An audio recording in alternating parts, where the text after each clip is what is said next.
beautiful. Keep your head up, it don't matter. Don't be discouraged, it don't matter. Let the world know that it don't matter. Be your own kind of beautiful.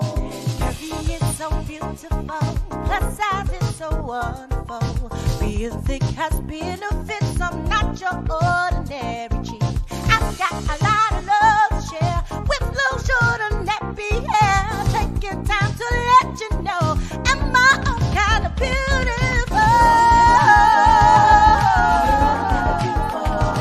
So think it's your sexy girl. Don't you be ashamed.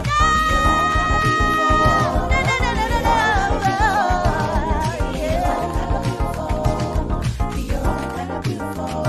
You're so beautiful.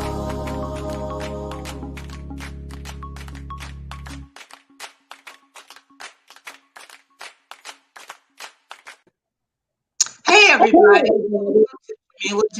Girl Talk. We're here to enlighten you. And can you guys hear me okay? Yes. Good. Hey, Lynn, how are you? How you doing today, Lynn? Yes, I am doing great, Jamila. I am doing fine. I'm excited about the show today. Good. Hold on. Hold on. So we have a very special guest today. This young man is absolute talent. I think it runs in the family. He is a musician. I don't want to say rapper, but I want to say hip-hop artist. He also is involved in purifying his community, art, mural, and I just excited to hear all about his how he grew up, where he's going, where he's and everything about it. All right. So we have BuddhaChief. Now, should I call you Boo or what should I call you? You can call me Buddha, Chief, or you can say the whole name. That's in the song. Buddha or Chief, you can say the whole name. But like I want to introduce myself though. My mother name is BuddhaChief, so I'm stepping into a whole new life of energy and love. And so I go by Buddha. I'm just a part of reinventing myself and stepping back into the music industry. The entertainment field, pretty much. A lot of people know me as Von Jeff. So like I said, it's just more so I go by BuddhaChief now as rebranding and coming back to the game. Okay, good. Now I don't know what happened to Lay. Oh my God. I guess sometimes in New York He's in New York also? Weird. There you go, Lay. So we're gonna do this. So my first question is always, where do you live now? Well, go back. Where did you grow up and where do you live now? I grew up in Bed-Stuy, Brooklyn, and I currently live in Bed-Stuy, Brooklyn. So you've been in Bed-Stuy, Brooklyn all your life? Yeah, pretty much from 91 to 98, I lived in Flatbush, which is like a couple communities away. It's still in Brooklyn. But I've always been in Bedford-Stuyvesant. So all of my schooling has been in Bed-Stuy. I've traveled a lot. So, I've had experiences from, traveling and stuff like that. But as far as like residency, it's always been Brooklyn, Bed-Stuy. Can you tell us a little bit about growing up in Bed-Stuy, Brooklyn? Because I'm familiar with it, from Everybody Hates Chris. Bed-Stuy was the place that he, I guess he grew up too. That's where the sitcom was you know, was located. Tell us the real Bed-Stuy. Wow. Well, the real best style that I grew up in, you know, born in the 80s and, born into the whole crack epidemic. As a kid, I can say it was fun because I was too young and naive to what was going on around me. It was a lot of violence, uh a lot of dysfunction going on. But as a kid, you're not paying attention to that because your parents try to shelter you from some of that stuff that's going on. So the ironic thing is what you thought was normal was not necessarily normal. When you become an adult, you realize like those was very situations that caused trauma and dysfunction. So as a child, I was raised by my moms and my grandmoms, and plus, it takes a village to raise a child. So I grew up on Lafayette, and there was a lot of other hands that had other people, families that had a hand in raising me and stuff. So it was a very fun block, as a kid playing and being outside and stuff like that. Um, but there was also a lot of drug dealing. There was, a lot of violence that was happening and stuff like that. And at that particular time, the elders, like I said, would try to shelter you as a child from some of the stuff that was going on.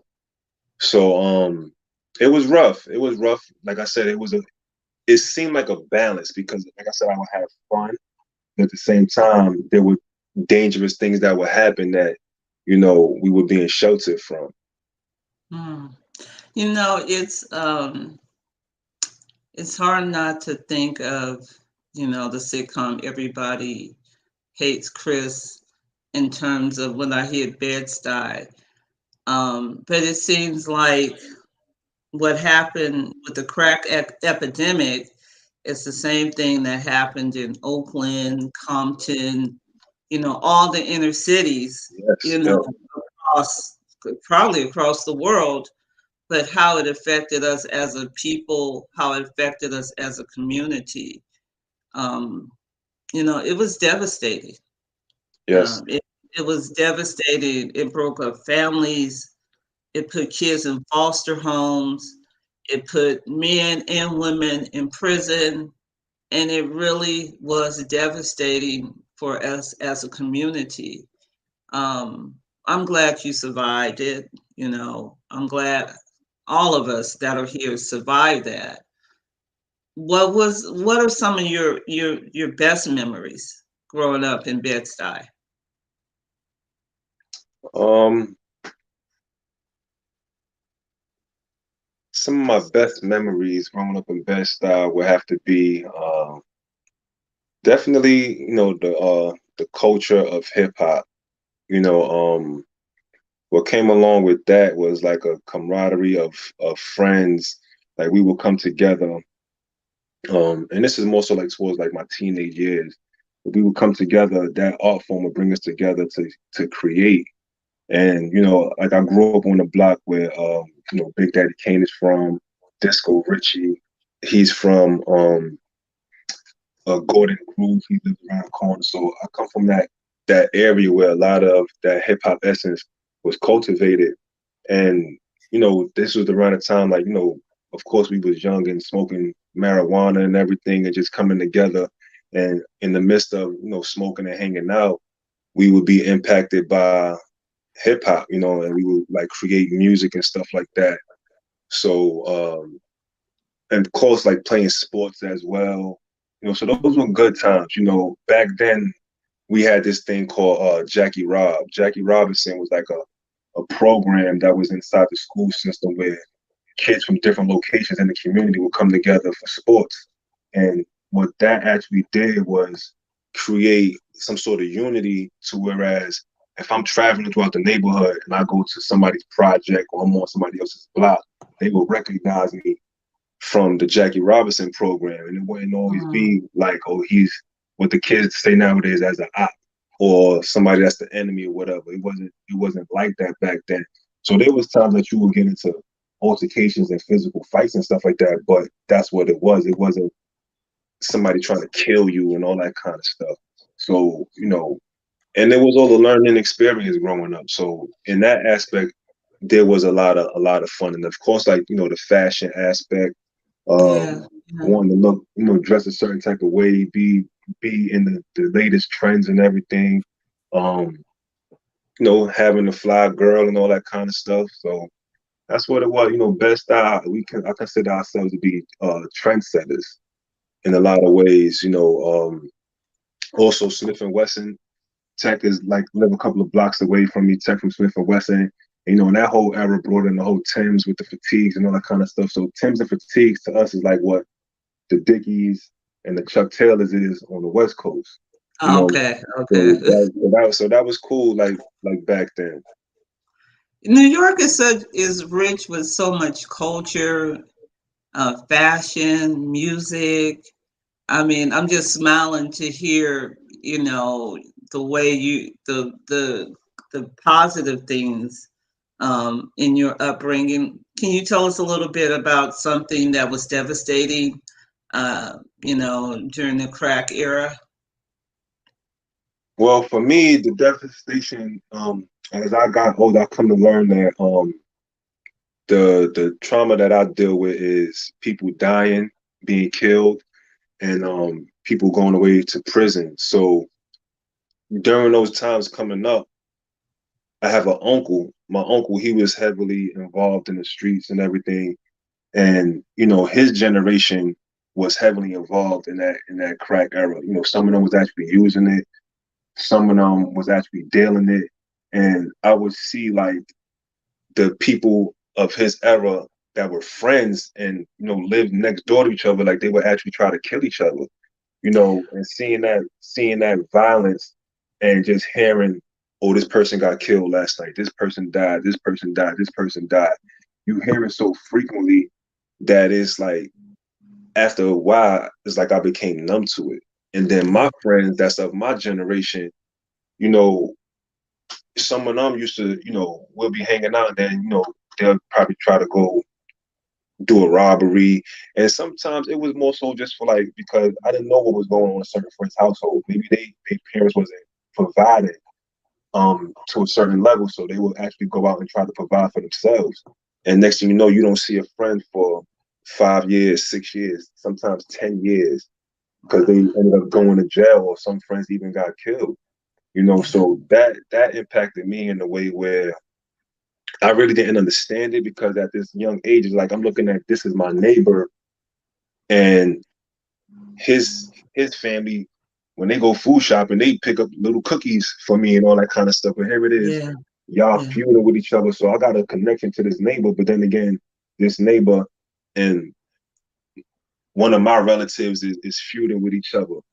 So it's like as a child, you don't really understand those dynamics, but it pulls you in a direction to where it's like nowadays they look at it as like choosing sides. But if you look at like we a village and this is my neighbor, this is like someone that's close to me, I didn't understand that type of dysfunction. So that Yeah. was just huge for me, back then with the death and people going to jail and all that kind of stuff. Yeah. Yeah. Hey, Lay, welcome back. You kind of was missing the action. We're here talking to BuddhaChief Van. He grew up in Bed-Stuy, and we're talking a little bit about how he grew up and during the crack era. Um, What's going on, Lay? Get to you in a minute. there you go. Yeah, I had to switch phones and from my phone to the computer, and I had to focus and get that right. Hey, BuddhaChief, what's happening, man? What's Yeah, I'm going from on? New York. I heard you ask earlier where I was from.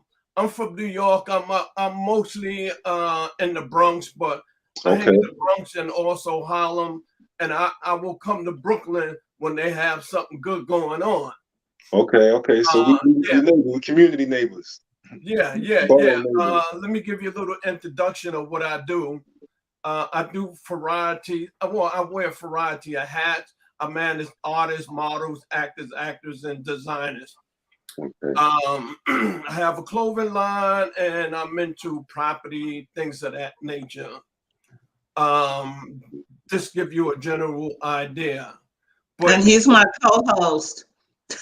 I am definitely the co-host of the show. That's the most important title. Everything That's else, right. you know. And But this I hour, like he's my that synergy. co-host. that's what I like that synergy though. You on the West Coast and he's on the East Coast, so y'all, I like that. that's synergy. right.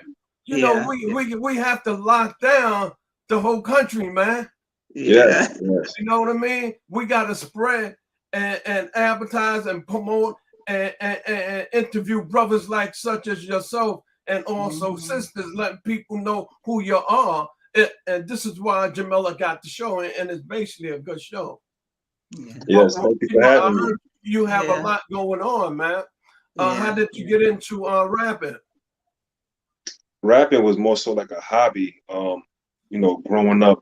So I grew up in intervals with people who were like 2 to 4 years older than me. So by the time I was like, let's say 7 years old, my cousin, he's 9 years old, and his homeboy is 11, 12 years old. So these are the people that I grew up around and hung around and stuff. So, and just seeing like I said, I grew up on a historical block where Big Daddy Kane and Disco Richie are from. You know, Black Moon used to hang on my block and everything. So just seeing that around, and you know, us just young men just gravitating towards the culture, the hip hop as a hobby and a talent. When did you really start taking it serious? Serious, I'd say 10 years ago, as far as trying to like actually put together projects and stuff. Okay. So hold on, let me ask you this though. When you say serious, what do you mean by serious? Like actually trying to pursue a career in it? Yeah. Actually trying to pursue a career in it, I would say a year ago. Okay. I would say a year ago. So as far as having the talent to What do have it, you have been doing? So you know that. Yeah. Do you have a catalog? Have you did any events? What have you been doing? so I've been behind the scenes. So a little bit of my background is director A&R for MTV2 Monday Night Fight Club. That was the rap battle show that was on MTV2, like where I've been developing and scouting talent for the show. So prior to that, I've been in music videos, just in being involved in the culture. So when I say like 10 years ago, I did a mixtape. That was the first mixtape that I actually put together a cohesive project, and I just put it up on SoundCloud. So that this month actually makes 10 years since I actually created that project, and that project has several songs off it, and the movie executive produced by Alicia Keys. The film is called Inevitable Defeat of Mr. and Pete. So I just put that on SoundCloud, but now I'm actually doing a 10-year anniversary of that mixtape, and now I'm pushing it with today's technology and resources, digital resources. Oh, that's You know, speaking of rap and being an artist, I want to share something with you guys. We were gonna wait, but Lay, you do what you do, so I got to do what I do. Yeah, Let's no, check we it want out. to just dive in it, and let's get it out. Let's get them Yeah. open up. We got to get them out there. Let's see what how creative and things he is in the industry. Asshole, but the way he cocky talking, and he arrogant. But me, I got aggression, won't spare you There any you go. embarrassment. I'm from a well-known establishment, best styles my garrison. Fuck the world attitude, exude sexual harassment. Point blank, period, straight up, suck my obelisk. Movements covert, but I'm getting money that's obvious. Tupac style, middle finger to photographers. Things that what it seems, some scenes of mind boggle years. I'm thankful for the class I weigh in, the Lord is amazing. Niggas swore they caught me sleeping, not knowing that I was praying. So many paths to riches, foundations I pave them. Niggas never put in work, expecting for me to pay them. I made my name in the hustle game, son of chocolate blacker than Biggity. The plan was to get money, so me and my niggas figure we keep our hands holding that fire statue of liberty. They killed my cousin John, and I'm still not over higgity. Acting like Johnny Depp when I really wanna blow. My life's at a fork in the road. Which way I'm gonna go? Had convos with Jason 45 phones ago. What I did with that white girl, only riders like Winona know. On the low, high rollers in your circle ain't round, cause on the up and up to lay you flat, they shooting you down. Heartbeat, hammer clap, that's a musical sound. Over that bass, start trembling on mutual grounds. Now, this is the rant, I got some shit on my chest. Check my reference. Do your research by Vaughn Jefferson, my preference to represent me. Dead presidents, I'm excellent. Riding OT, bumping that excellence. To be enthusiastic, you must act enthusiastic. Whether mixtape or album was recorded is a classic. Tracks get bodied. I get open as closed casket for these cats. It's a rap. I'm passionate about this rap shit. Passenger rider shotgun. She ratchet, strapped with a ratchet. You hard rock. What's underneath the surface? She gon' scratch it. Since you got an itch in a cinch, she gon' clap it. Now you look so innocent, like a baby in the basket. Fetal position, front your door. War tragic, stacking capital was natural. Call it the force of habit. Back and forth traffic across the atlas. The cloth I'm cut from, you can't pay the cost of fabric. Businessman like Irvin Johnson when ballin', they call me Magic. If you looking for some food, I can help you. Call me Zagat. Review the menu, Von Valley. With the salad, we could cater venues. We the best like DJ Khaled.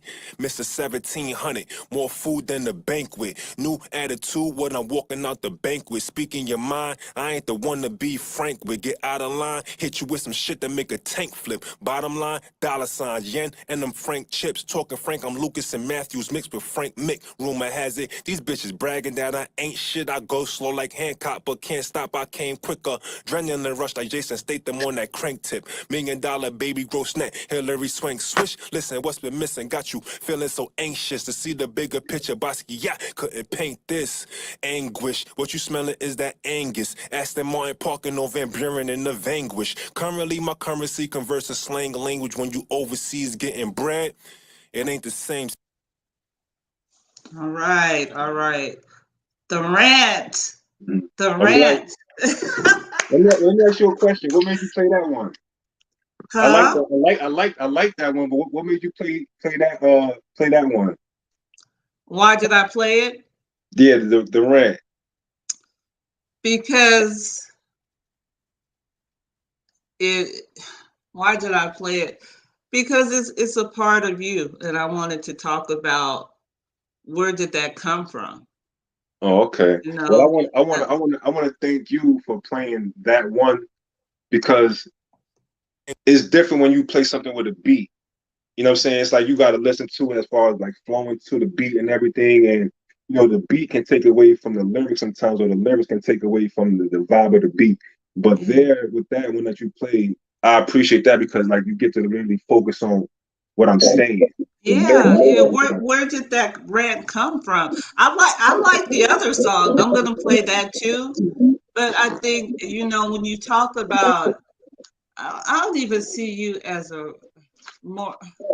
I don't know the difference between rap and hip hop, but whatever they playing now is junk.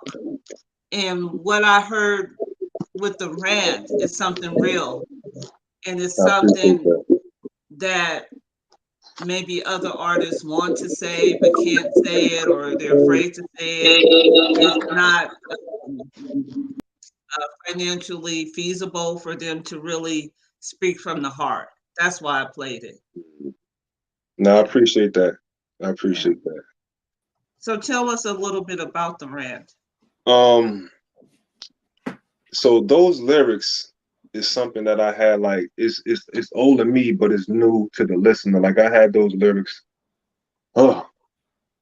Oh, I don't even know how long I had it, but it's been a couple of years that I've had those lyrics. But I wanted to do like I consider myself an artist, you know, so I wanted to create a visual art piece to go with the lyrics. So that's why it's like it's not necessarily me performing the Right. lyrics in the video. You know what I'm saying? I want people to get a feel of the visuals. I want you to get a feel of my voice. I want you to feel the flow. I want you to actually look at the content, the lyrical content of what I'm saying. You know, I really Right. wanted people to focus on those areas. So that was the first piece that I actually recorded when I went back into the studio recently. Um, and like I just wanted that to be like an art piece within itself. Like the visuals is like me within my community. And just the wordplay. So the lyricism of that song, like I really wanted people to identify with that. Like, okay, he's talking about something. There's substance in it. Yeah. Punchlines, metaphors, the flow. you know, the whole lyrical content and everything. That's what I really wanted to display with that. We don't hear that anymore. You know, we don't hear it anymore. Lay, you got some feedback on that? I think that was good, because basically, you know, he's Thank showing you. like, you know, where he's coming from, different sceneries of the area. He even touched on certain artists that he liked, like Tupac and stuff like that. So, you know, a lot of that point out, and it also showed that, you know, a lot of his lyrics is substance. Yeah, Thank you. that's the word. That is substance. Yeah, Have substance. substance, and his presentation is good. Yeah, Thank you. And that's what I yeah. want to. That's what I want to bring back, though. You know, so like when you say, Jamila, that it's not out there right now. It's out there, but they're not making it mainstream. You know what I'm saying? It's like you really don't hear it on the radio, or like when you turn on, like people don't really turn on the TV anymore. It's like most of the phone devices and YouTube and stuff like that. But that's something that I would love for it to become mainstream. As far as like, okay, and one thing, this is recently somebody was telling me this. They said women love lyrics and women love substance in music. You know what I'm saying? Yeah. Of course, they may like the drill beats, they may like the vibe of it because they make the dance and move. But women really want to hear something of substance. And I was like, okay, so maybe I got a good lane with that. But Yeah, that's good. So let me ask you a question. So you independent? Yes. That's are you planning on staying independent? I'm trying to go as much as I can. So independent music wise. So let me just, because I do a little bit of a lot, and I don't want to jump out of context with the flow of the interview. So recently, right now I'm doing a GoFundMe. So the GoFundMe is more so for the docuseries I'm working on and the murals that I've been curating in the community. So the stuff that I'm doing now is all out of my pocket. The docuseries, the murals, the music, everything that I got going on is funded solely by me. Yeah, however, life, bills, I'm a dad, all this stuff is real life stuff that happens outside. But we haven't even talked about the docuseries. But before we go there, in the mural, you said something about women and the music they love. Can I play the one I like? Yes, please play. But let me just finish the statement though. So Go ahead. As far as being independent, I am independent, you know, but the fundraising is more so for me to continue the projects that I've been working on. Mm-hmm. So to answer your question, yes, I am independent, but I am actually looking for some support. Okay. Yeah. Well, I think honestly, I think the route you're taking is good. And I think right after this show, you probably get a lot more support. You know, a lot of artists coming up trying to go independent. Even Bobby Murdoch, he trying to go independent, but being that the industry don't want him to do that, but he doing it anyway, which is a good move because you know guess that you know people get tired of giving other people their money that's not really doing anything. Not really doing anything, right? You know what I mean? It's gonna take a minute, you know, but you on the right track. So when you say going independent, can you just educate us on being independent opposed to being with a record label? And then can I play my record? Yeah, well, going independent is like what he just explained. You know, he doing everything himself. Yeah. And opposed to having a record label that will front you money. Right. And you'll be a slave to them, basically. Right. Exactly. Because all that money they give, you got to give it back, and probably interest and stuff on it. So you never pay them back. It's and like a sharecropper. To some degree, you compromise your integrity too. They may not want you to talk like the rain. They may not want the songs that I'm delivering. They may want to try a whole different angle. And once you tied to certain entities, they may not like what you represent, or they may want to change what you represent when they came to you initially for you being you. Right. You know, that's like a person going to try to direct you in a certain direction and don't even come or even grew up or not even from where you from. Yeah. Nope. It won't work. All right, here we go. I'm gonna play, you know, the songs that ladies like. I'm a lady, so I'm gonna play Jamila, what is this. the fan saying? Could you put it on?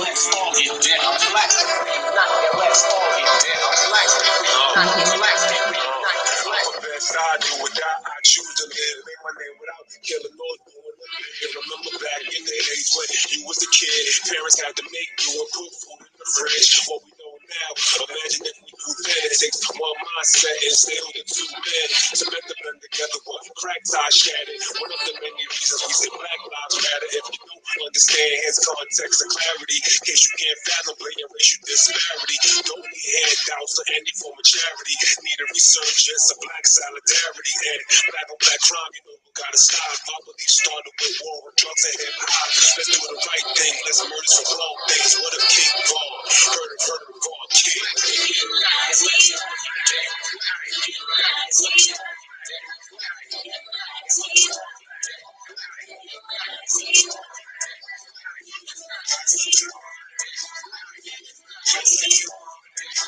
Yeah, the hooks are good.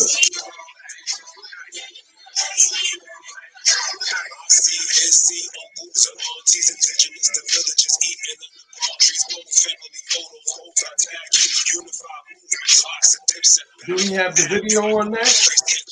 Not yet. Okay.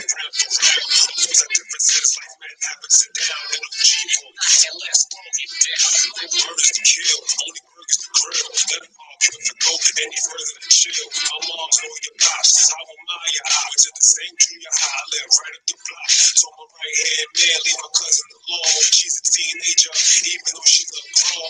Uncle came home after doing a stretch, looking like the 9-5 version of trash. Deep with the roots, stronger than family tree. Call me the chief, turning over beliefs. What's beef? Beef is insanity, please. My house talking ill niggas, need the name on the lease. To say the least, we out here doing the most. The more relative distance should make us close. Feel the vibe, vibrate to the sound. On the same frequency, tune in, try to Yeah, that's like that unity thing. That Queen Latifah joint. Right.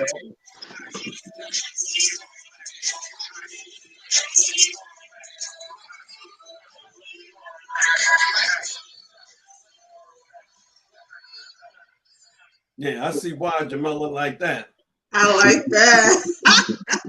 I love that. I love that. Did you write that? Yes, I did. Yeah. That Yes, I is. did. I love it. I love it. Now, But see that Okay, song right great. there, that's you're very creative, and that's a good thing. Thank you. That's the song that I'm building up to, though. That's the song that I'm building up to, because like everything I'm doing now, just to build momentum and get, you know, the fan base behind me and wake people up. Like, you know, I'm back recording, but so right now I'm going through paperwork as far as clearing samples and all that stuff right now, because that's a for one, it's a LOG sample, which he sampled from the original sample slips me right now, but and plus the UNITY's interpolation from Queen Latifah. So all of these, so when people understand the business of this music stuff, all that stuff has to be cleared when it comes to like masters and publishing and all that kind of stuff. So How long did it take you to get that clear? no, I'm in the process now. I'm still in the process of getting it cleared. Yeah. So for one, I'm grateful that LOG actually likes it. And the Bohannans. So the LG sample from the Bohannans, and he passed away, but his kids took over the estate, and his kids heard it, and they actually gave me the green light to move forward with it. So being that I got those two approvals from the actual artist and the artist estate, I'm cool with that, but I'm still going through the channels of you know, clearing it, the paperwork as far as I can really move forward with it. But I don't want to just hold the record back, because the messaging is bigger than anything to me. You know what I'm saying? We dealing with stuff on a daily basis where it's like we can't hold that type of message back. So you over there on the West Coast, you in the Bronx, I'm in Brooklyn. We need that type of Right. message out there so we can have the dialogue behind it. There's so many social commentaries in that record that we can have dialogue for days off with one record. And the feeling of it, you know what I'm saying? That nostalgic feeling would definitely raise the vibrations of a lot of people. It's like real music when I heard it. It's like, Lay, you got to hear this. I called him and I played it for him. And it's like, it's real hip hop, you know, it's not the mess we hear on the radio. It's a good feeling. But Lay, you want to read the comments from the audience? Yeah, where is it? That's I was waiting. You can't see it? It's right here. I don't see it. You don't see it? Okay. So we have Sky. Hey, Sky. Sky is in the house. Let me see it. Let me see the message. I don't know how to let you see it. I can see it. You know what? I don't know how. You did it last time. I can see it. It's right here. Well, go ahead and read it. Okay. So Sky is saying, please share. Sandra Smith. Hey, Sandra. Thank you for watching. She said, hey, Queen. I always have what you are doing. I always love what you do. Keep up the good work. God bless. God bless you too, Sandra. She's doing a play. I think, Sandra, you're doing fences, right? In the Bay Area, in Oakland or San Francisco. Sky said, hey, family. She said she said she loved the Curve. She loved the magazine. Let me let Buddha. Yeah, get the magazine up there. Let people see the magazine. Okay, Lay. I only got 2 hands. Put the front of the We'll get to the magazine at the end. But I did let everybody know the magazine is ready finally, and anybody want to purchase order it. the magazine and read my article.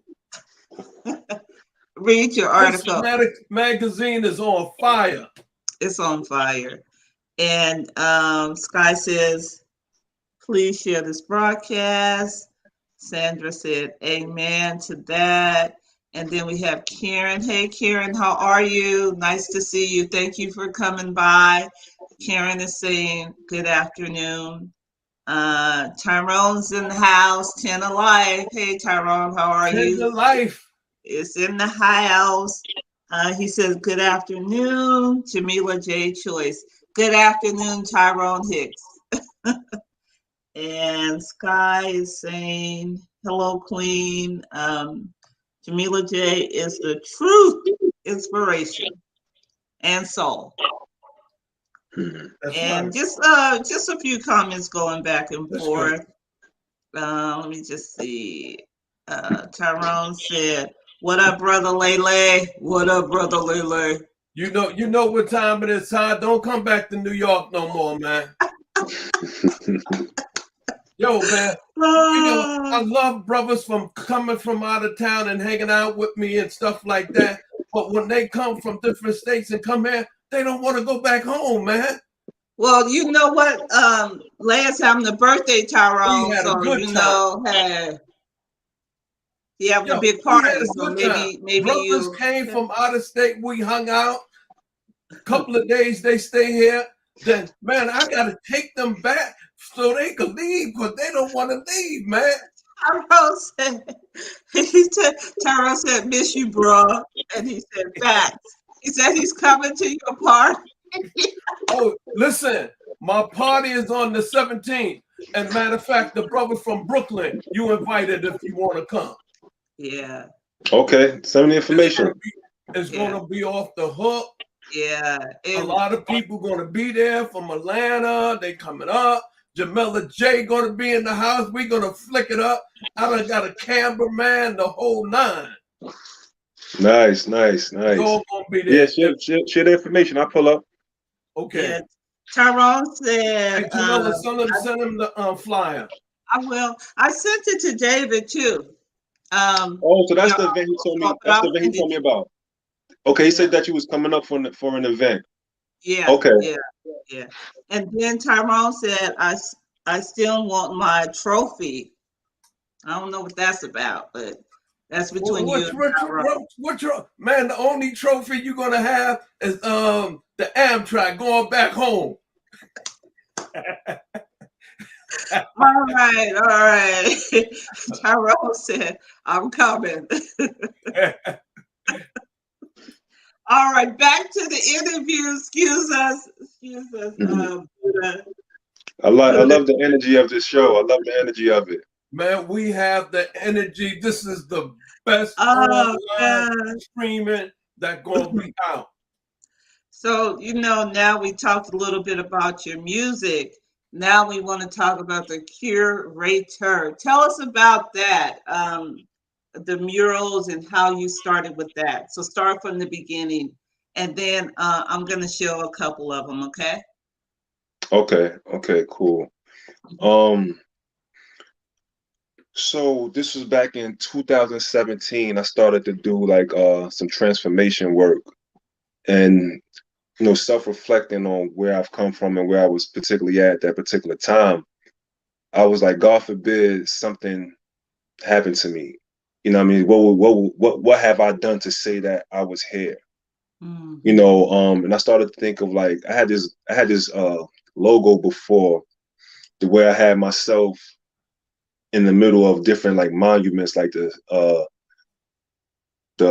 Eiffel Tower, the Sears Tower, like these big monuments and stuff like that. But I just focused on like me holding up the world, and that was like my logo and everything. So I was like, you know what? I may not be able to create a big structure or whatever the case may be, but however, I can do something that can be a remnant of my work. So I thought about, murals and impacting the neighborhood with a positive message and stuff like that. So I spoke, and I seen like a lot of graffiti that was going on in the neighborhood, and it was like the graffiti was really bringing down the property and stuff like that.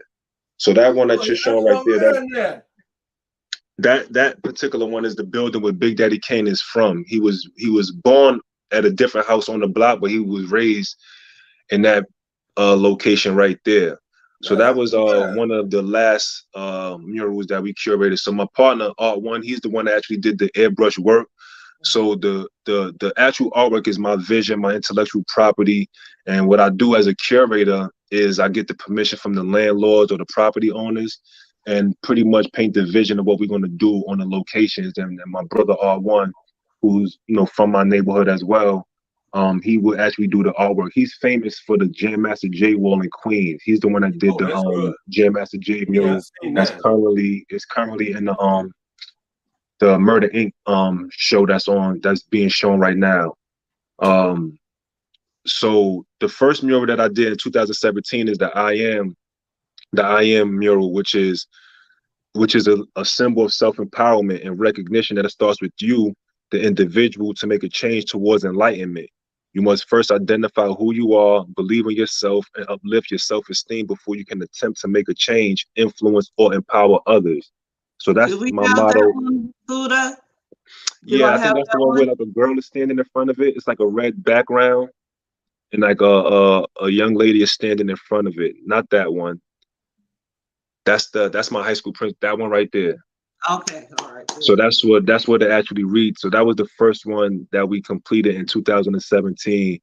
And that was, that's my motto, that's my philosophy, that a lot of people actually stop and read it. And, I guess it helps them get through their day, and that's what I truly believe. It starts with the individual, and that's towards like healing a lot of the mental health and a lot of the things that we experience in this community. Because if you're not good for yourself, you can't do anything for anybody else. Not your spouse, not your kids, not your boss. You got to make sure that you're right for yourself as an individual. So it starts with you to make that change towards bettering yourself. And that's what the docuseries had led us to.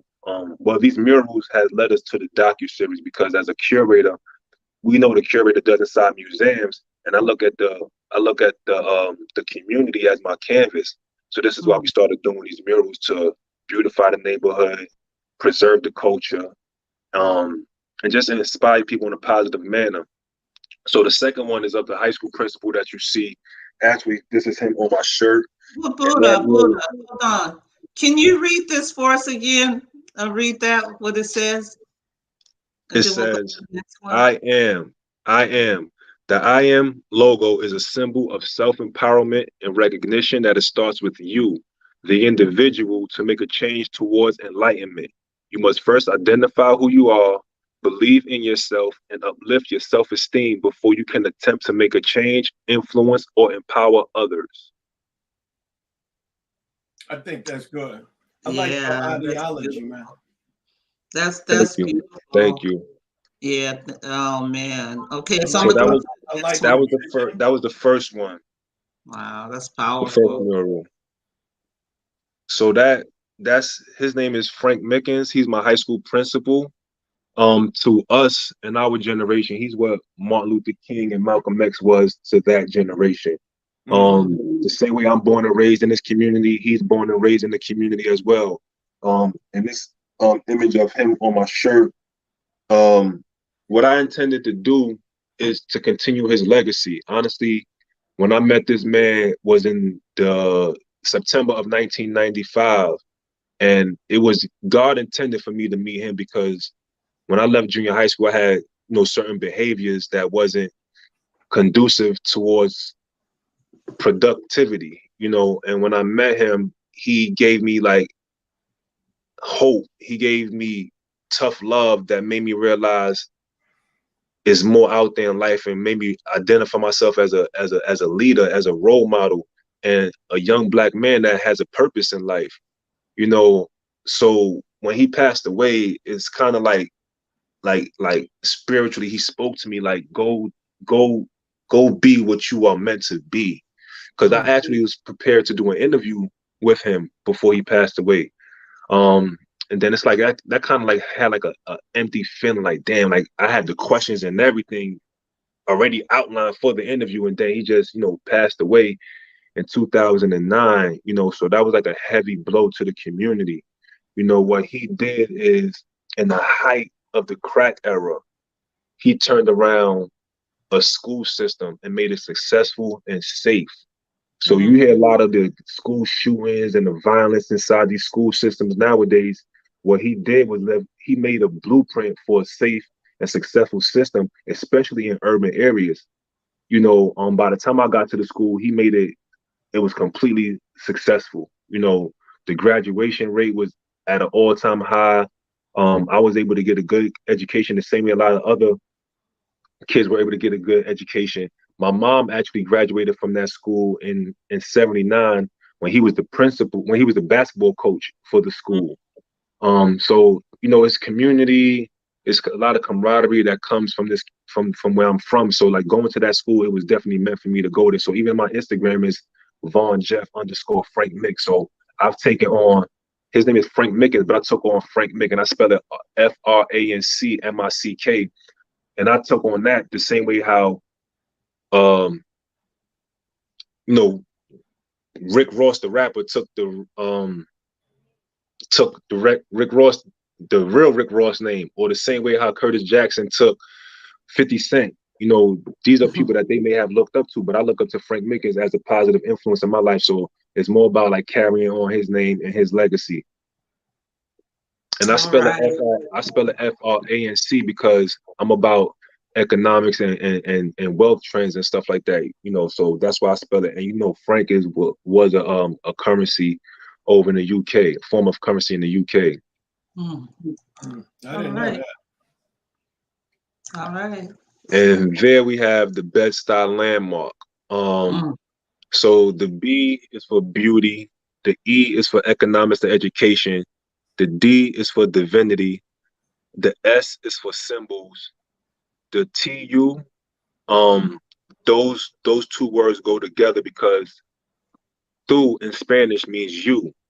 Mm. So at the top of the T, we have the Igbo word called Kwusi, Kwusi, and it means to stop or abolish. That's Mm. the northeastern Nigerian word. And it means to stop or abolish. So down the shaft of the T, we have things that we want to see stopped and abolished in society, such as systematic oppression, gang violence, gun violence, racism, systematic oppression, things of that nature. The U on the U is different ways of being, such as So the you represents you as an individual or us as a collective. So we have different words on it and ways of being, such as righteousness, open, honest, loving, caring. So there's a few different words on there that, as long as us as a community, as society, or we, if this is how we're being, we can, thrive and move forward in a loving manner. Um, the Y is for youth. So you see, images of the on the letter Y. So Kids and this stuff like location right here is that's what we call our landmark. So even if you look above it, there's like, so the whole wall is pretty much used because that's on the side of a supermarket. Mm. Our intention is to go higher up and do more art, because even now, there's some open space on graffiti. Like some people even did graffiti like on this a little bit. So on a U, you see the mirrors on the U. So that's basically for you to look in the mirror at yourself. So that's why we put the mirrors on the U. And that's part of why we actually doing why I'm doing the fundraising, because I would love to complete that wall with artwork and murals. that's good. That's You know, amazing. You, like I you are said, I amazing. love your vision and your ideology. Thank Hmm. you, thank you. You are amazing. Um, you are very amazing. Tell us about the docu-series. You mentioned it, but take it from the beginning so that people will really know, you know, what you're doing and why.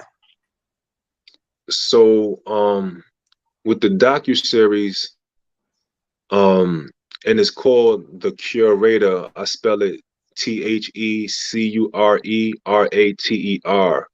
And that's just basically like considering of someone that's born in the 80s, where I have a relationship with the older generation as well as the younger generation. And being born into the crack era, I've seen firsthand how it has impacted our culture. You know what I'm saying? And there's some things about it that I've come to learn that it's not just by chance that this has happened to us as a people. This is definitely systematic warfare. Um, and I just wanted to tell our story in a manner where that's like this, right? Prior to the crack era, there were other drugs. You had heroin, you had coke, you had marijuana, you had different things. But there wasn't rampant black on black crime and killing and stuff like that. This is the information I got from older people when I talked to them. It wasn't until this crack drug came around where we just lost ourselves in a way that we can't even explain. So with this docu-series, it's touching on the traumas and the illnesses that we've experienced. However, we're not still on the issue. We're moving forward with a remedy and, for lack of better words, a cure. Cures don't come overnight. So this is why it's a docu-series, because it's going to take some time to really put this in our people's faces and actually see some results over time. So by the time, I'm gone and left this earth, this docu series will still be here and can be an example of how to move forward as a culture and continue to better ourselves. So the whole name and the project came about. I've been wrote a treatment for this. So the production people that's actually assisting me with this is called Honeysuckle Magazine. And what I presented to them was something that I wrote years ago. The title of it was called Born at 33. So I actually wrote it before I was 33. I'm 41 years old now. Um, so when they actually read it, they was like, "Wow, this is amazing." And after having a couple of meetings, it actually grew into the curator because of what I was doing with the murals. And my homeboy was like, "Yo, you like a curator, bro? What you're doing in the community, that's what you're a curator." But due to hip hop and the wordplay, I broke the curator into Curater.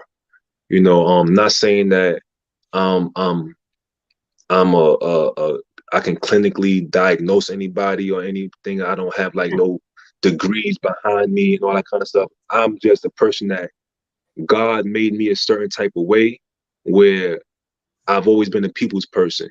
I go based off based off my feelings and my experiences, and I see how the world around me has changed, and I don't agree with everything. So I'm just doing the work that God has intended for me. You know what I'm saying? You've seen some people that may not they may be in a crisis, never flown a plane before, but they'll make sure that plane land enough for people to get to the ground safe, and they never took no schooling. So I don't necessarily need a degree to say that I know a direction of how us as humanity can get back to that love essence of what we used to be, that we once used to be. Are you part of the 5% of nation? No, I'm not. But Have you studied growing anything up, from them? here and there, growing up, my friend's dad, he was a part of that. So growing up, he would definitely have us study the mathematics and stuff like that. So he would always like kick it to us. So I never really sat down and studied it. Right. I've studied bits and pieces of various religions and ways of life. That will get to be my next question. Was you part of the Nation of Islam or the Sunni community or something like that? Or, I studied. or have you ever had an introduction of their belief system? Yes. So okay. I've took my Shahada in 2016. And when I was reading up on Islam, I realized that I've always been this way. You know, it's not necessarily a religion, but more so a way of life. And when I was reading up on, I'm like, wow, like I've been this way my entire life. And I related to it more than anything else that I was actually reading. You know, so and at that particular time when I did take my Shahada, I was just as prior to doing transformation work. So are you a part of the Nation of Islam or are you part of the Sunni community? No, I'm not. I'm not a part of. I haven't gone that deep with it. I'm gonna be honest with you. So the Sunni community or the nation? No, I haven't gone. I haven't gone with the Sunni community or the Nation of Islam. I haven't gone that deep as far as like. Well, how you took your Shahada? I went to a mosque. So my friend that I grew up with, he right, grew. Yeah, he was raised. That's probably part of the Sunni community. He was raised Muslim. And he took me to a mosque that he went to. And you know, the Shahada, when you actually stand up in front of, you know, everyone that's there. And so that's what I have done. And I actually went to, you know, study a few times when I went to Juma and stuff. Right. But I haven't like fully committed. Okay. Well, you took your Shahada, so you know from that point on, you definitely a Muslim. Well, you've been a Muslim really way before that, but it's the people they say we're born Muslim that turn you from this or that. But yeah, your ideology. Now I see your thought of thinking and your ideology. So just to touch on that, right?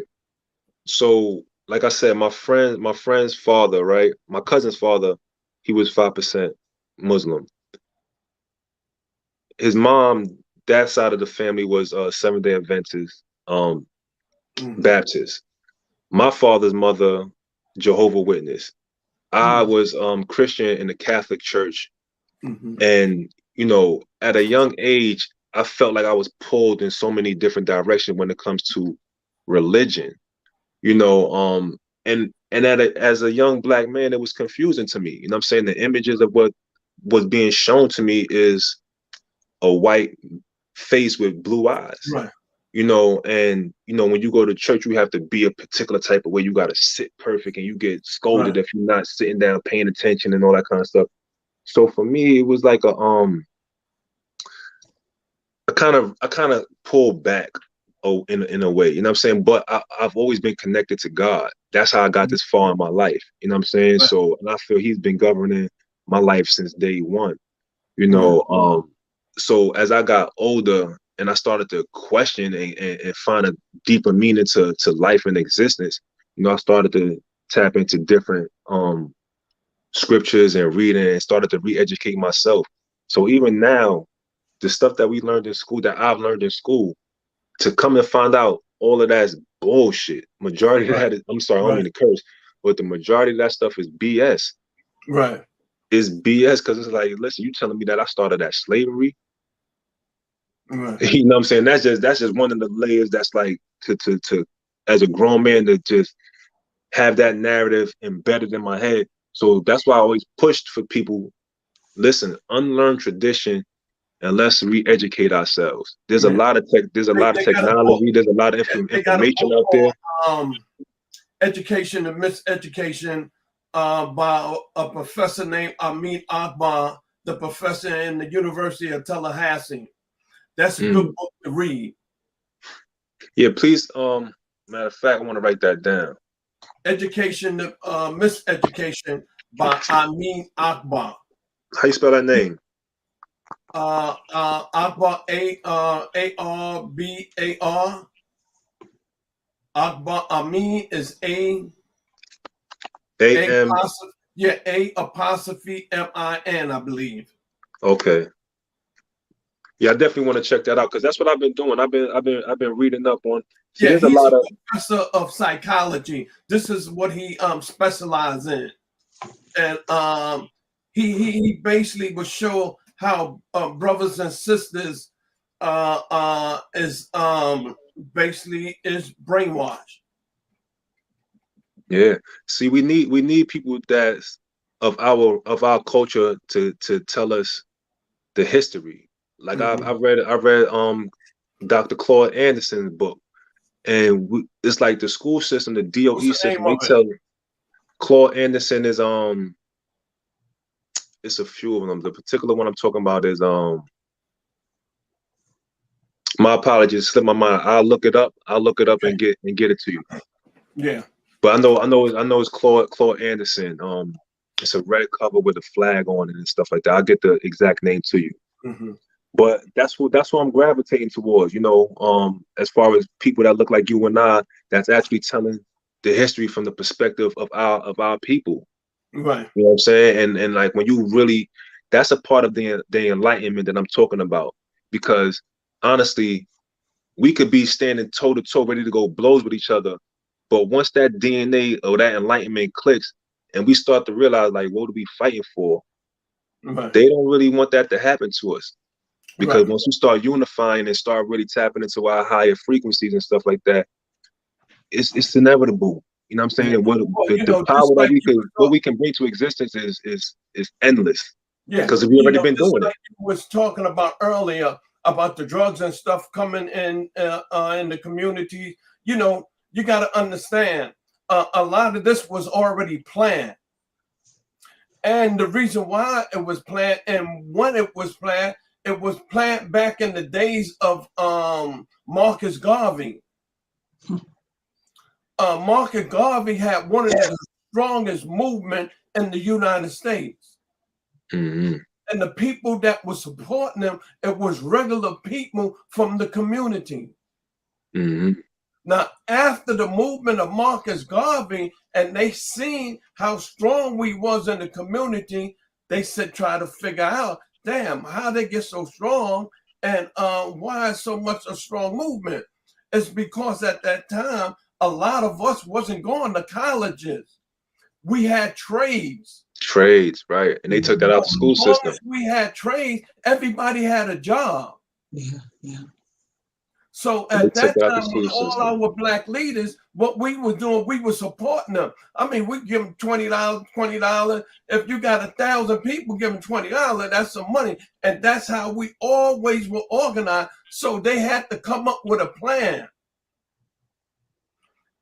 Back at the time of Reagan, then Bush, then Clinton. It took them 30 years to dismantle our community. Yeah. But Ray, can you go back to the Harlem Renaissance when they put they start putting heroin into our community? You know. Even how they did the Black Panthers. How they broke down the Black Panthers. No, listen to what I'm saying. You know, that was back in the 70s and 80s. No, I'm talking about the Harlem Renaissance was like the 1920s. That's Black You Wall know? Street. You talking about Black Wall Street time back frame. at that time, it wasn't heroin like it was recently. Yeah, Like well, in the yeah, but I'm 70s, just 80s, saying and it goes 90s. back. 70s, It, 80s, you and know, 90s. people say, "Oh, The black 70s people and don't the stick 80s. together. We don't unite." But You, every time we do, Umar Johnson, Mm-hmm. you got to listen to him. I follow him. You know what I mean? A lot of the stuff might be off or whatever, but the man break it down. He did his research. yeah, And he'll break it down to you when everything came in and how long it took them to dismantle us. I mean, this wasn't this. but I'm saying it didn't start with crack, though. It didn't start with crack. So as far as, like I said, like as far as me being the age that I'm at and doing the re-education, it started before the crack. It even started with dismantling the household. Dismantling the household, taking a man out of the household. A lot of these systematic programs. That is part of the 30 years. That is all part of the 30 years. It started before then. It started with the years to dismantle the community. People think we just discombobulated all of a sudden. No, it went a major plan, and it took 30 years under 3 presidents to do that. But even if you go back to Black Wall Street, there was many Black Wall Street. It wasn't only Tulsa, Oklahoma. Right, there was a few other local communities that were successful. I agree 100% of that. That was in and Lay, that book is called A Black History Reader. It's called A Black History Reader by Dr. Claude Anderson. Okay. It's like it's a red cover that got like the flag on it. A Black History Reader. Okay. You know, guys, we're running out of time. I know you guys got appointments and places to go, but you know, Van, I would love for you to come back because definitely. I like what we're leaving off at. But this conversation, what we're leaving off at, this has to be more. It has to be more dialogue about this, and this is why I utilize my music as one way to communicate. The murals and this docu-series. These are my ways. Even with merch, like shirts and stuff like that. I have shirts that have messages and stuff like that. So even the fashion, I'm using my talent and God-given ability to communicate exactly what we're talking about, because the dialogue has to go further than just this moment here. We touched on it, but I definitely would love to come back. You sending out a lot of subliminal messages, and that's good. And it's dealing with substance. I appreciate that. Yeah. Because I picked that up when you start talking about certain people. Mm-hmm. So for you to be an artist and you talk about certain people, that means that you follow their trends and stuff like that, like Tupac. You know, you agree with a lot of that, what he said. And Tupac is right. Tupac was really ahead of his time. Not only that, Tupac had people that was sending him books for him to read.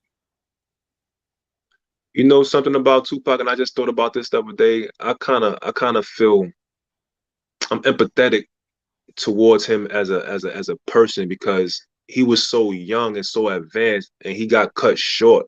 You know, he got caught up in a moment where still trying to figure himself out. Yeah. Imagine if Tupac would have been around till now, the type of person that he was. He was in his early 20s. Like it's like he got cut so short. Tupac was around the wrong people. If he would have been around the right people, you know, like they say, birds in the feather flock together. You cannot be in a group of people. One is a pocket picker, and the other one is a burger. They just don't get along.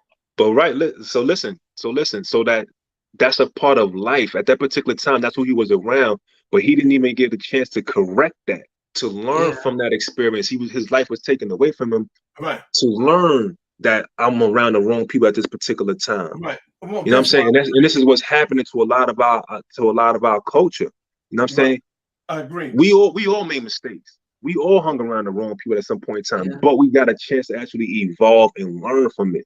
Well, you know, if people notice, he was in the process of doing that. Mm-hmm. Yeah. You know what I mean? He was in the process. You know, a lot of people don't know, you know, his father, well, his stepfather, which was in Atlanta Penitentiary, he a real powerful guy. And a lot of people were sending him books to read, and he was reading them. And when he was making a record and certain things that he sent in his record, I knew what book he read. Mm-hmm. You know what I mean? Now, a lot of the stuff that he was saying, you can't even buy them books in the store, because when I was in the Fed, I had rare books that you couldn't even buy. And all the books that it was dealing with facts, and these professors say these books is dealing with facts. If there's anything in there fictional or not real, they could lose their license. Mm. You know what I mean? Yeah. So he had a lot of powerful people around him that were sending them things, and he was reading it. The reason why I know he was reading it, because when he started making a song, he would have it in there. And I said, oh man, beheld a pair of horses, he done read that. When he would talk about the Masonic systems and all, he read them books. You know what I mean? So they was waking him up as he was reading them books. He was waking them up, but he was ready to do a revolvement to get around the people that was on the same level with him. Mm-hmm. But you know, Tupac. His background.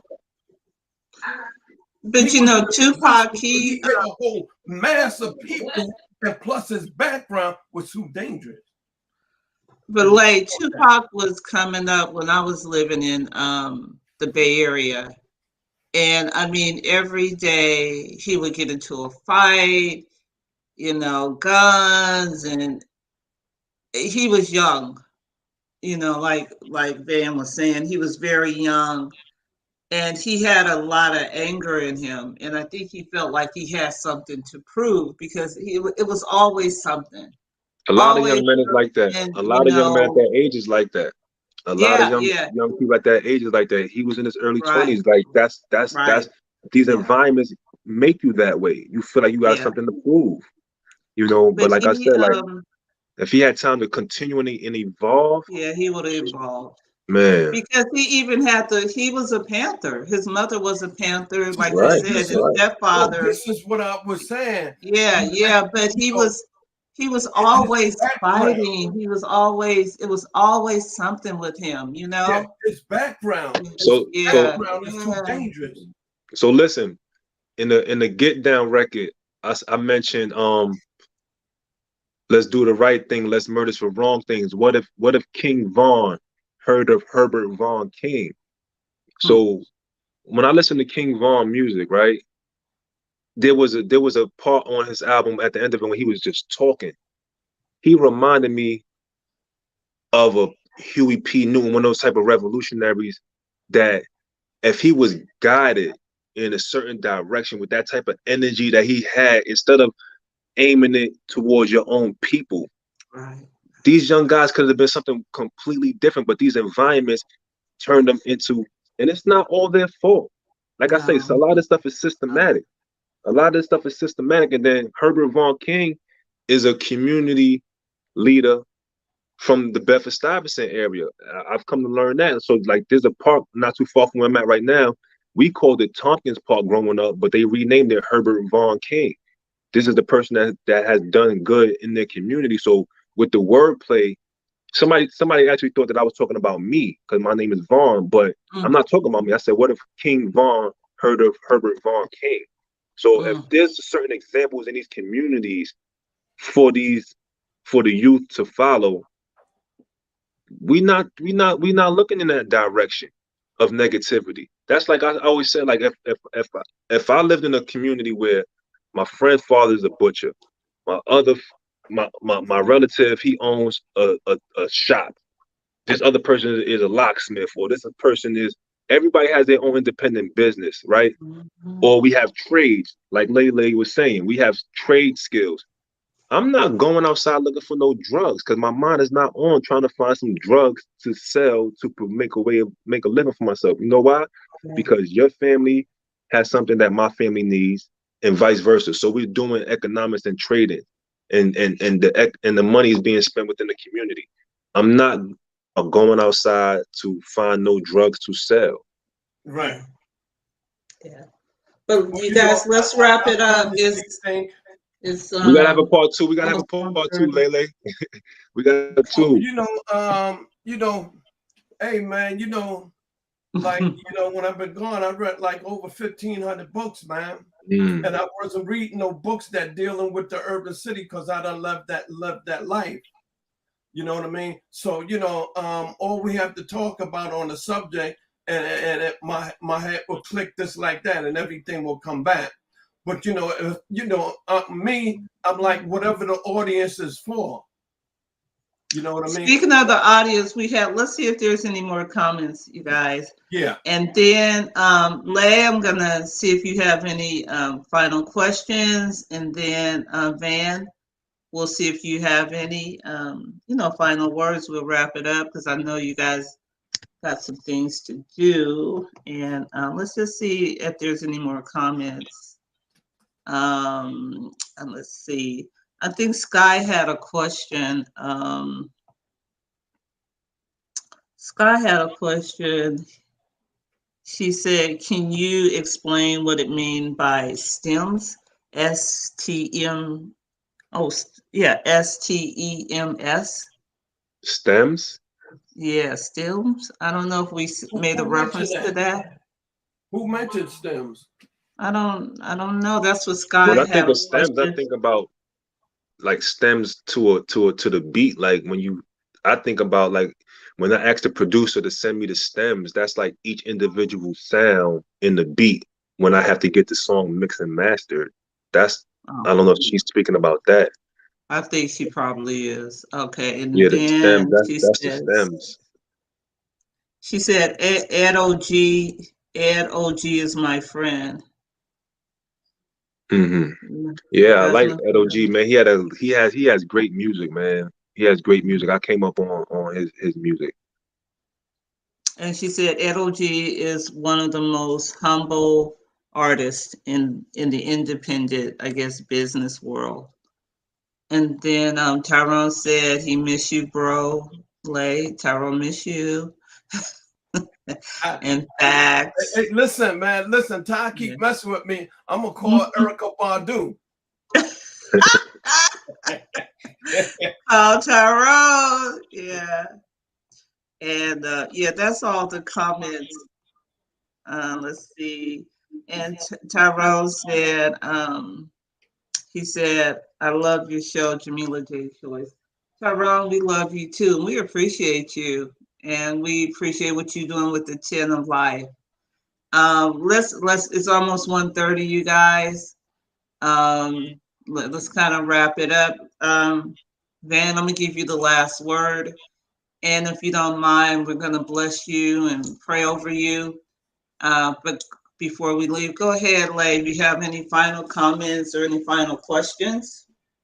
Yes, I do.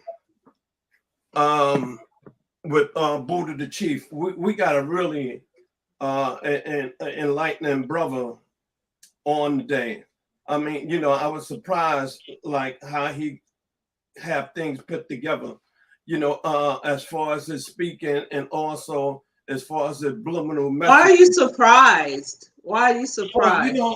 Because you speak to a lot of brothers and a lot of sisters, and they're not that deep. And if they when I read his bio and then I looked at his music, you listen to the rant. I don't think I sent you the rant. I may have did.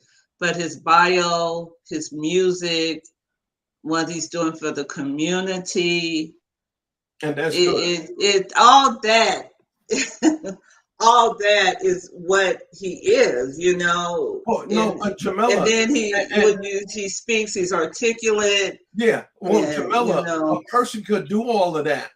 But let me tell you what this brother is doing. He putting this in he getting out messages. He's changing the world. Messages that he getting out. He putting it on shirts and all of that. So if a person not conscious, self-conscious, when they see that, it's gonna program right in. You know what I mean? A lot of people don't know how to put that together. He's changing the world, though. Well, no, it's a good from thing. an artist perspective. No, it's like I said, it's definitely a good thing. No, Me, yeah, of course it's good. And I definitely should salute him. Yeah, I appreciate absolutely. that. I appreciate that. Like what you're doing. He's changing the world. You know, anybody that's for the community, I'm for them. I support them because that's what I do. I know that. I We have appreciate another that. comment, guys. It says Jamila Watson says she's enjoyed listening. Thank you, Jamila. We appreciate you.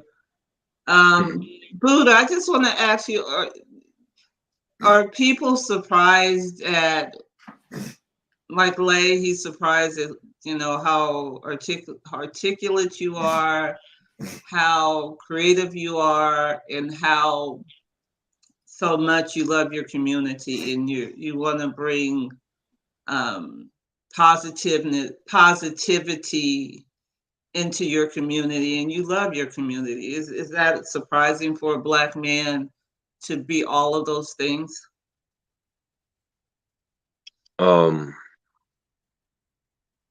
Well, it's some layers to that question. You mean as far as the people that I encounter, are they surprised, or just is it surprising for a Black man to be doing this? Exactly. That's the question. Yeah. From the world's perspective, not outside of your community.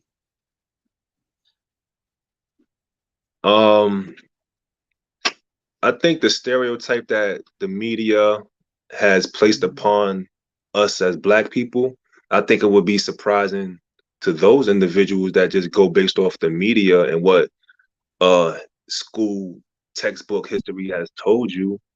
Because if you're looking at the news and just see us as heathens and just in the world doing a bunch of ungodly things, you're mistaken. You're mistaken. Yeah. So as far as people so let me say this. There's a percentage of people that know our true history that we don't even know. And this is why they try to keep us down.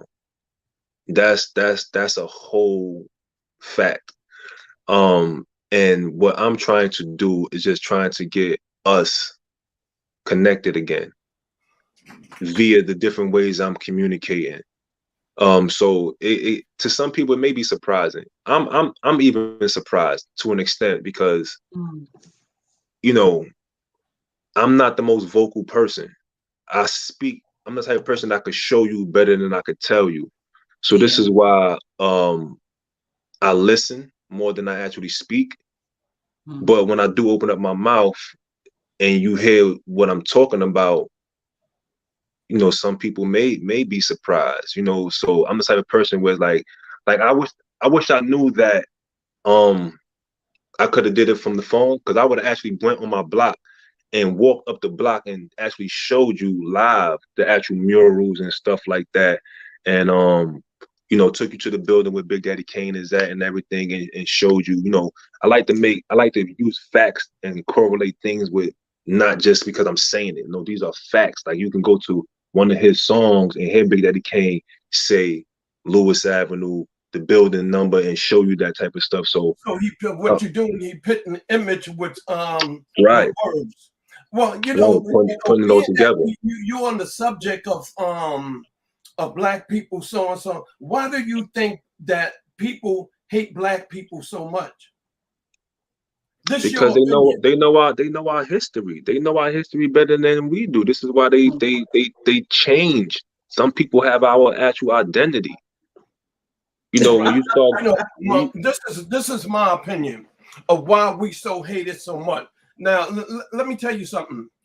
Like I said, when I've been going, I've read over 1,500 and something books, and all the books that I read, it was dealing with business, history, European history, African history, and so on and so on. So when I came home, I said to myself, I'm not going on no trip. I had people want to take me on the trips, the Dubai and all. I'm not ready to do that. Where I wanted to go was the Egypt and Mecca. Mm-hmm. Now, when I got to Egypt, I didn't even put my bags down. When I got off the plane, got on the cab, I told them, take me to Cairo. Mm. Why Cairo? It's a place in Cairo that's Moses and the Pharaoh were walking the streets at, and I wanted to go there. So all the stuff that I read about, I've been there. Now, if you read history, go all the way back to history, we are the creator of the planet Earth for real. We have been the one that enlightened the world. The sister got a book out, Janet Francis, something called Stolen Legacy. And if you read that book, she said these Europeans stole it, they must give it back because it doesn't belong to them. Mm-hmm. This Henry Dr. Clark got a book called 500 Years of European Misbehavior. When he wrote the book, he couldn't find a name, but he was training his little grandson, which was 10, 11 years old. And he was, Henry Dr. Clark were trying to find a name. The kids say, Grandpa, what's the matter? He said, I'm trying to find a name for my book. He said, I got a name for it. He said, what's the name? The little kid said, 500 years of European misbehavior. Now, amazing. That lady that died, the queen, she going straight to hell. That's a whole nother topic. That's a whole nother topic right there. You know, we had a great point in life right now, and people got to see what's going on around them. Listen, and this is the time. This is the time to get enlightened, and it's time to connect. Blood. She had black blood. Her great grandmother was a black woman, and she made them take her picture down. Mm. Not only that, what she had done to Kenya and all of these black countries, raped them. It's all documented. All documented. That sister. But my thing is this: what are we gonna do with this information now? What are we gonna do with this? Like over her grandson, she did her research on them, and she know. This is why they're having a lot of problems with her. We are the truly king of Britain, Iceland, and also Russia. This is why during the time of slavery, Russia was not involved with slavery. I went to physical therapy some years ago, right? And the doctor was he was Russian, right? And he was just asking me about what do I do as far as photography and studying history and stuff like that. And I was telling him about traveling, matter of fact, and he was like, you should go to Russia. He said, there's a lot about your culture in Russia. And I looked at him like, That's Russia? Right. And he was like, yes, when you go to Russia, you'll see statues. That's like if you look up at the buildings and stuff, he said you would see a lot about your culture in Russia. And I was like, wow. The African owned Russia, the African owned Iceland, the African owned England, Britain. African owned that. It's books on that, facts. That woman that died, she going straight to hell. That's where she going. We gotta have a part 2, Lele. We gotta definitely have a part 2. I really don't like to. I feel your passion though. I feel it, but this is the conversation that needs to be had. Yeah, this is the conversation that needs to be had though. It really is the conversation that really be had. A lot of people is not, is not ready for it. Well, we can have it. We can have it. If you want to come back anytime, you come back. Man, we can have these deep conversations because I've been doing research too. Like I haven't read 500 books, but you know what I'm on? I'm on. We are the original Hebrew people, getting, right? The books that I was getting, you couldn't go on Barnes and Noble, none of them stores to get it. They real books dealing with black historians. And every book that I read, in the front and the back of it, he said, listen, everything that's contained in here is a fact. If not, Yeah. I could lose my license. Once they say that, I will read them books. But if you really think about, you know, why we hate it so much, that was one of my questions that I Why we researched. hate it so much? Because we Yeah. the foundation of civilization. Yeah, We develop mathematics. We develop writing. We develop art. We develop what you call that music that would sound like you screaming. Opera. Classic. We did all of that. It's a document fact that we have done that.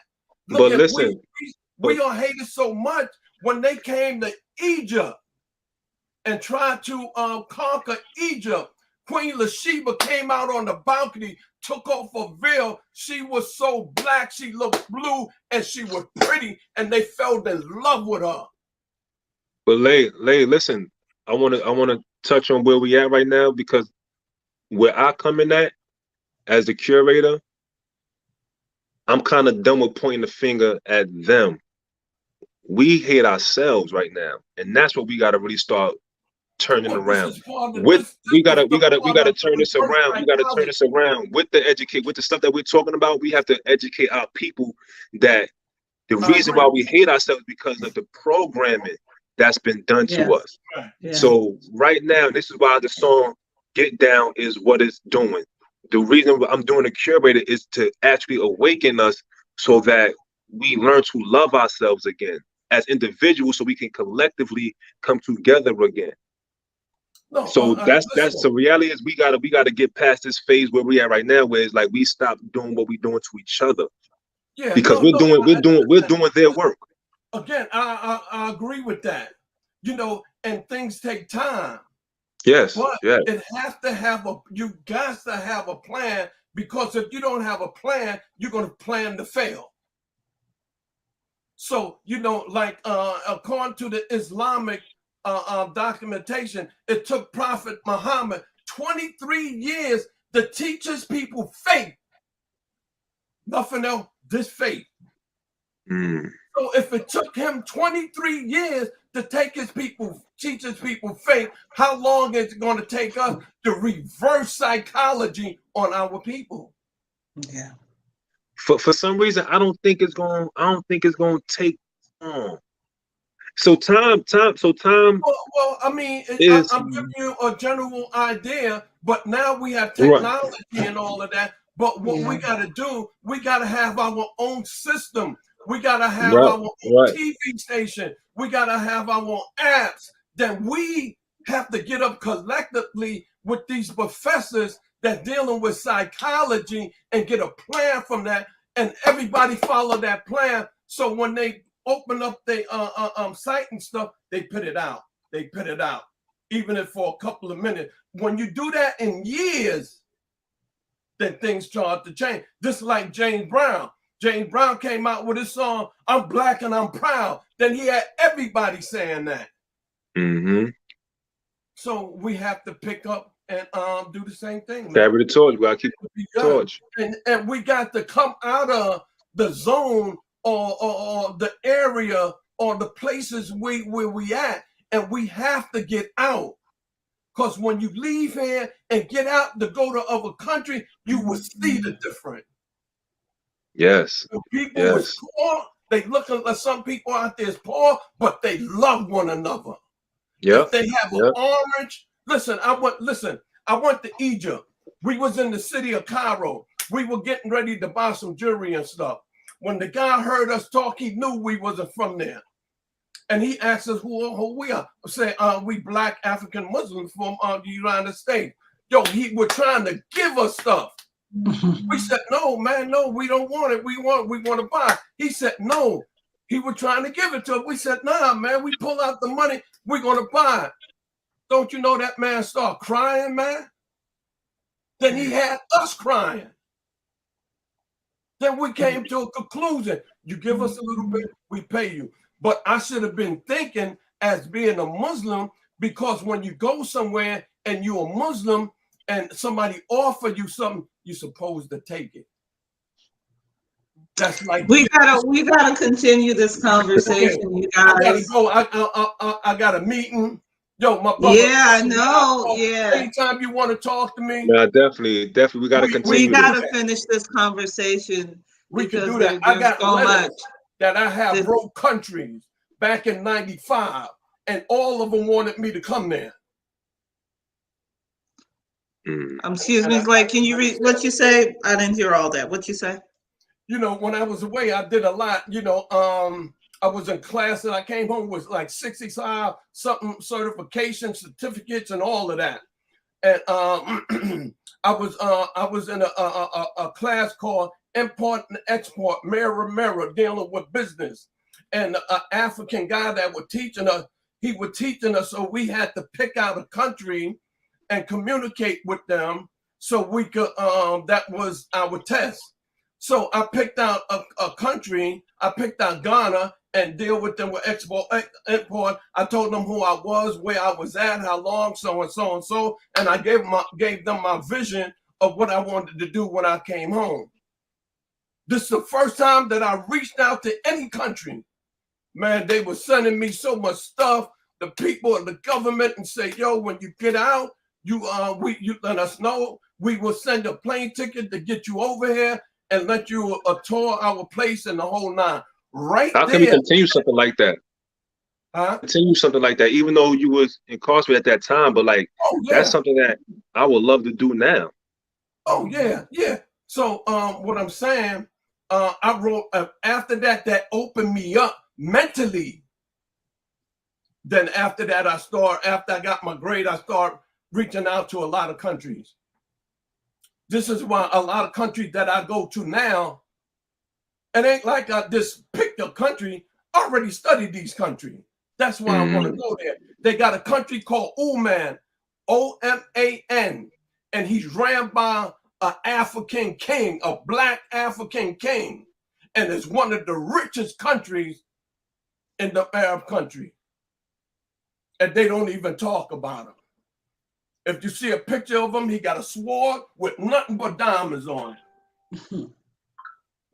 And a sword, anytime you see a sword on a president or up above their head in the back, that means protection. They're going to protect their country by any means necessary.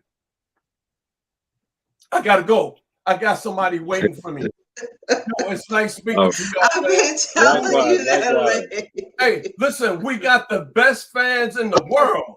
And I want to say what's up to all of my fans. My party is on the 17th of this month. Come on, because we're going to be turning up. Yo, we even got DJ Self coming. DJ Self say, Lay, I'm coming to turn it up. Last word to Van. We appreciate you. Let's give Van the last word, Lay. I know you got an appointment. Go ahead, Van. Thank y'all for having me. It was an honor, and I love conversations because it's conversations about moving forward and pushing the culture forward. Definitely, please follow me on social media.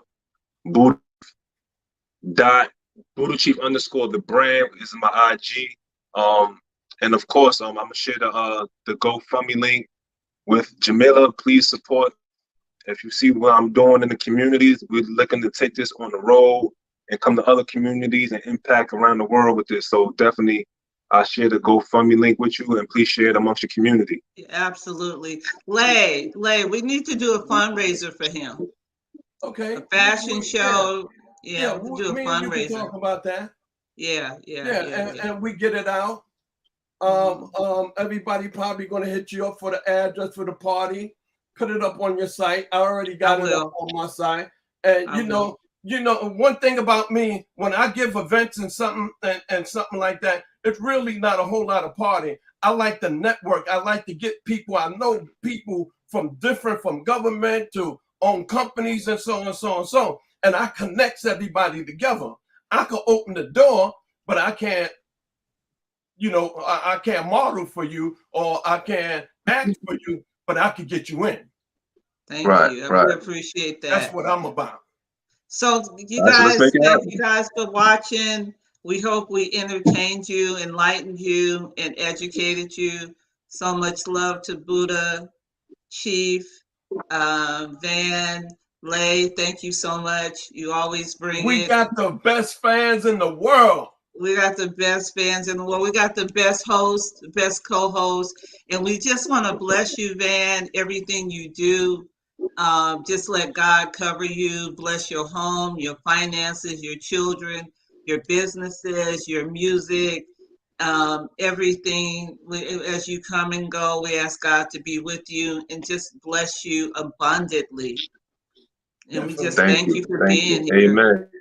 We just Thank thank you you. for being here. Lay, I bless you as you come and go, and another year on this earth. I ask God to bless you and watch over you and keep you and just keep you strong with your ideas and your businesses just flourish and let everything that you want flourish and come to fruition. Thank you, and I appreciate it. And that's the same thing to you. And I want people to understand about life and death. And I always like to use certain things for an example. Look at the time of the Egyptian Empire. When the Pharaoh died, the Pharaoh had everybody that was working with him in the tomb. He had all his jewelry, all his diamonds, all of that in the tomb. When he died, he said they're going to the afterlife where he's going to be rich. 2,000 years, you find his tomb, what's in there? The diamonds and gold. So that means all the money you make, you ain't taking it with you. That money gonna be here. Yeah. Now, I'm saying, no telling when God gonna call for you. Because when it's time to go, it's time to go. They asked the prophet, when is the time of death? Prophet said, I don't know. Only God knows. So we have to enjoy our life and do what we have to do and plan for our kids and everybody. Once you got that foundation for your kids, then you could go ahead and have a good time. Have a good life, because that's what you work for. I lived my life. It was my last day. They say Christmas and all that. I don't believe in that. Christmas is for me every day. If I could, Father's Day is every day. Mother's Day is every day. Do not put one day on my mother and tell me this is the time to support my mother and that's it. No, I'm going to support. That's why I say, show me some love. I ain't waiting till February. Every day. All right. Thank you, Lay. And by us saying that, we have a saying on the radio station. We will go out saying peace. All right. You ready? Oh, Buddha, we gotta go 1, 2, 3. We all say peace at the same time. You ready? 1, 2, 3. Peace out. Peace. Peace. Jamila, I'll see you later. I'll call you when I get back. All right. Thank you. Thank you, Buddha. You're welcome. Thank you. Okay. God bless you. God bless you too.